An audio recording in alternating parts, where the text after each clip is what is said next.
Jack Welsby versus Reece Walsh. Who's the real next superstar of rugby league? Under the hallowed arch of Wembley Stadium, where the echoes of rugby league's immortals still chase the wind, can two young fullbacks, one a homegrown lion, the other an Antipodean comet, stand shoulder to shoulder and force the world to ask, who carries the torch into tomorrow's dawn? October 25th, 2025. London's autumn dusk bled into indigo as the ashes roared back after 22 silent winters, summoning over 60,000 souls to the grandest coliseum the code had ever claimed abroad, their breaths weaving a tapestry of hope and heritage beneath the floodlit sky.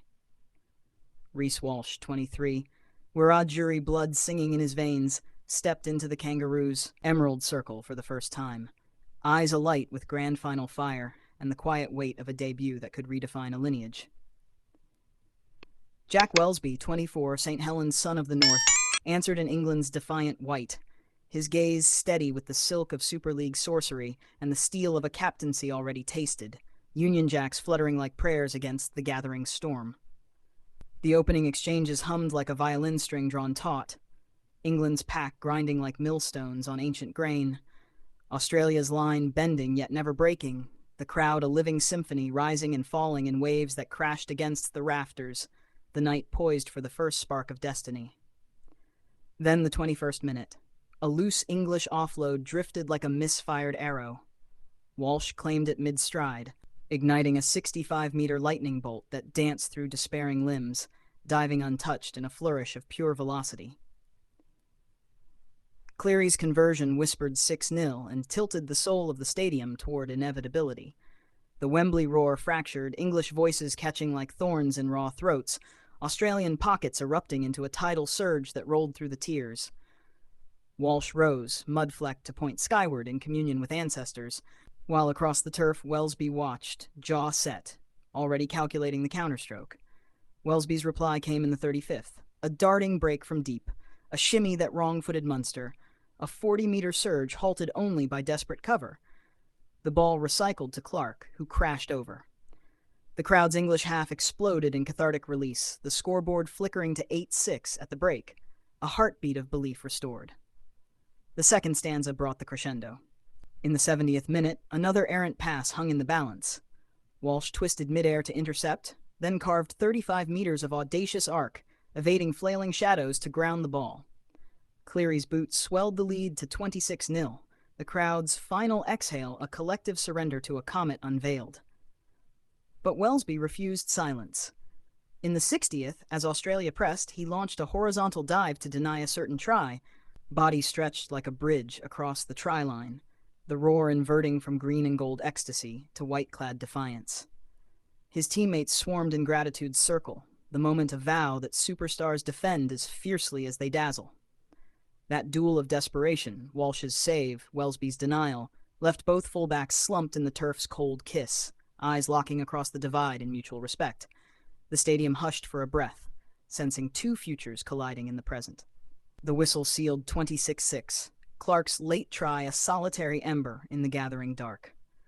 The field emptied under retreating floodlights as jerseys were swapped in the ancient rite of respect, the record crowd filing out in a murmur woven of disbelief and quiet reverence for a rivalry reborn.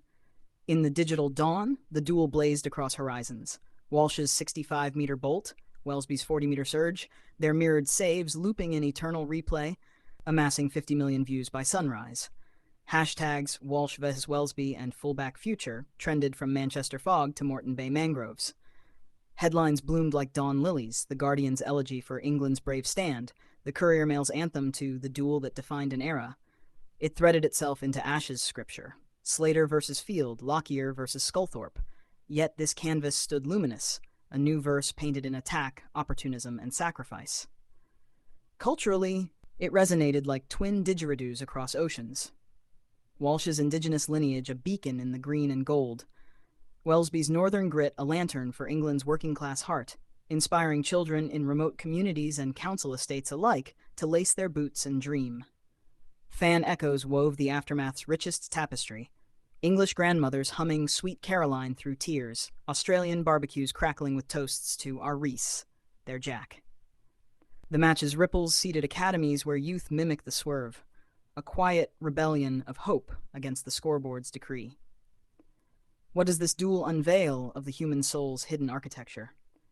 In Walsh's intercepts and Welsby's surges, we behold the poetry of preparedness meeting chance. In their mirrored saves, the nobility of selflessness, moments that transcend victory to mirror life's delicate equations, where two players' fires become dual hearths for a global game.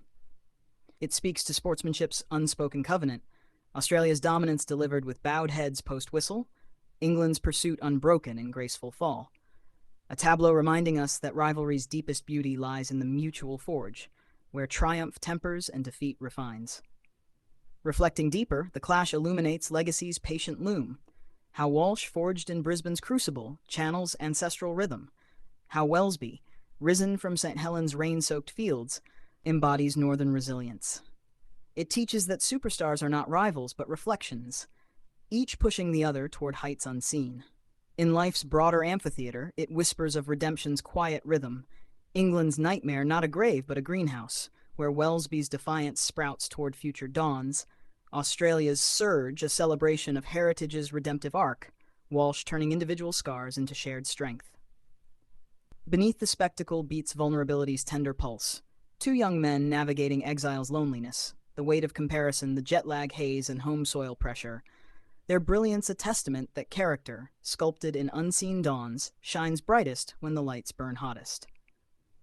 In Wembley's echoing undercroft, Reece Walsh spoke with the gentle thunder of rooted earth. Jack's class, his break, that tackle. Respect. This jersey's bigger than any one night. It's about lifting everyone. His humility, a lighthouse amid the storm. Jack Welsby, voice steady through the ache. Reece is unreal. Those intercepts, that speed. But I'll keep chasing. Proud of the boys. We'll grow from this. His resolve, a bridge from defeat to dawn. Nathan Cleary, eyes alight with brotherhood. Reece and Jack, future of the game. Both heart, both skill, absolute honor to share the field. His praise, a nod to shared destiny. Sean Wayne, sage of the scrum. Welsby held his own against a freak. Walsh was outstanding, but Jack's our leader. We'll build on this. A prophecy laced with mentorship's warmth. Ultimately, Walsh versus Welsby is not a contest to crown one superstar. It is a duet that elevates the entire symphony.